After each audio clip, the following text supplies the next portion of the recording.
Hello dear students, welcome back to my channel physics SPC. Gravitation का एक question. Consider two solid sphere of radii 1 metre and 2 metre and mass m1 m2 respectively. The gravitational field due to sphere 1 and 2 are shown. The value of m1 m2. Solid sphere के लिए ये graph दे रखे हैं, gravitational field और radius में। तो ये graph solid sphere का है, इसीलिए सॉलिड स्फीयर के अगर ये कोई सॉलिड स्फीयर ले लें, जैसे इसकी रेडियस कैपिटल आर है, इसके आउटसाइड, इनसाइड और सरफेस पर, तो आउटसाइड तो जो होता है आउटसाइड, जब स्मॉल आर बड़ा हो कैपिटल आर से, स्मॉल आर हमेशा सेंटर से लेंगे और ऑब्जर्वेशन पॉइंट तक की डिस्टेंस होगी। ग्रेविटेशनल फील्ड होती है ई, ई लिख लो या आई लिख लो, यहाँ पे ई रखा है तो ई लिख लेता हूँ। चलो, ये होता है G M over outside point तक की डिस्टेंस का स्क्वायर। ये और यहाँ ये स्मॉल आर को कैपिटल आर से बड़ा है। अगर हम सरफेस पे देखें, इस जगह पे देखते, तो सरफेस पर जो होता है स्मॉल आर जब कैपिटल आर के बराबर होता है और ई जो होता है इस जगह पे जी एम सरफेस तक की डिस्टेंस का स्क्वायर होता है। और अगर हम इनसाइड देखते हैं, जब स्मॉल आर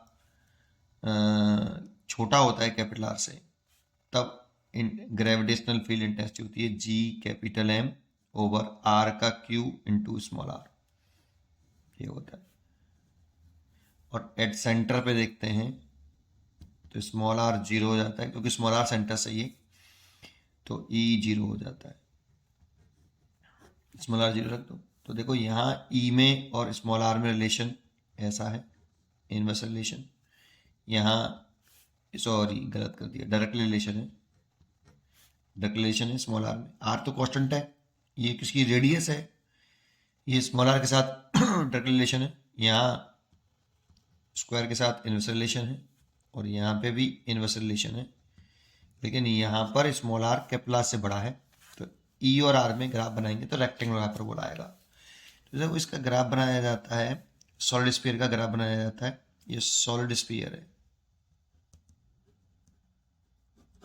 तो इसका ग्राफ कुछ इस तरह से आएगा। फिर ये स्मॉल आर ऐसे बढ़ रहा है और ये ई बढ़ रहा है। तो देखो सेंटर पे तो आर जीरो है, तो इलेक्ट्रिक ग्रेविटेशनल फील्ड जीरो है, और इनसाइड डिक्लेरेशन है, सरफेस तक डिक्लेरेशन होगा। ये सरफेस वाला पॉइंट है, यहाँ पे स्मॉल आर कैपिटल आर के बराबर है सरफेस वाला पॉइंट, इधर आउटसाइड हो जाएगा, इधर इनसाइड रहेगा। तो यहाँ तक तो रिलेशन डायरेक्ट रिलेशन है ऐसे। तो ये तो अंदर वाला पोर्शन हो गया, ये सरफेस वाला ही हो गया। यहाँ पर स्मॉल जो इलेक्ट्रिक ग्रेविटेशनल फील्ड है वो G M by R square है, और फिर उसके बाद इनवर्स रिलेशन हो गया तो रेक्टेंगल हाइपरबोला आएगा। ये आउटसाइड वाला है, E proportional to 1 upon small r square, है ना। बस हो गया क्वेश्चन।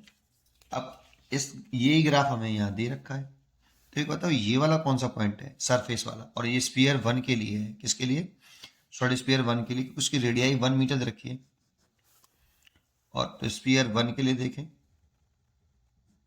स्फीयर 1 जिसकी रेडियस R1 1 मीटर दे रखी है, तो ये देखो ये तो रेडियस हो गई, सरफेस हो गया इसका, ये अंदर वाला ग्राफ, ये आउटसाइड वाला, ये सरफेस वाला।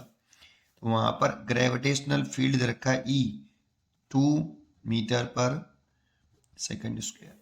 ये देखो सरफेस पर 2 दे रखा है, ये रहा, ठीक है ना। तो फॉर्मूला लगा ले, E1 सरफेस वाला कौन सा फॉर्मूला है, ये वाला है, जी एम इसका मास दे रखा था m1 ओवर रेडियस का स्क्वायर r1 का स्क्वायर। ये तो पहली इक्वेशन हो गई। स्फीयर 2 के लिए डाटा देखें, डायग्राम में स्फीयर 2 के लिए डाटा देखें, तो रेडियस तो r2 तो 2 मीटर है, तो r2 तो 2 मीटर दे रखा है, मास m2 दे रखा है, मास 2 m2 दे रखा है, और देखो ये रेडियस 2 मीटर है, और ये वाला पॉइंट सरफेस वाला है, ये इनसाइड वाला, ये आउटसाइड वाला, ये सरफेस वाला। सरफेस पर कितना दे रखा है जी, आपका ग्रेविटेशनल फील्ड रखा है 3 मीटर पर सेकेंड स्क्वायर, ऐसे है ना। इसीलिए वहां पे ये भी सरफेस वाला पॉइंट लिखा है, तो E2 बराबर GM2 ओवर R2 का स्क्वायर, है ना। और हमसे क्या पूछा है, M1 M2 का रेशियो पूछा है, तो डिवाइड कर लो, फर्स्ट डिवाइड बाई सेकेंड, तो E1 over E2 is equal to GM1 over R1 का स्क्वायर, डिवाइड करेंगे तो उल्टा कर ले इसको, R2 बटे GM2, जी तो जी कट गया, M1 अपॉन M2 हो गया और R2 ओवर R1 का ये होल स्क्वायर हो गया। अब R2 E1 की वैल्यू तो कितनी है 2 और E2 की वैल्यू कितनी है 3, तो ये तो 2/3 है। M1/M2 हमसे पूछा है, R2 कितना है 2 मीटर, तो 2/1 उसका होल स्क्वायर, देखो 1 2 से ये 2 कट गया, तो ये 1/3 हो गया, ये M1 M2 और ये 2/1, इस 2 को दे लिया तो 6 हो गया, M1/M2 1/6, ये देखो ये इसका आंसर हो गया। तो इसका आंसर हो गया D, D is correct choice, D is correct choice.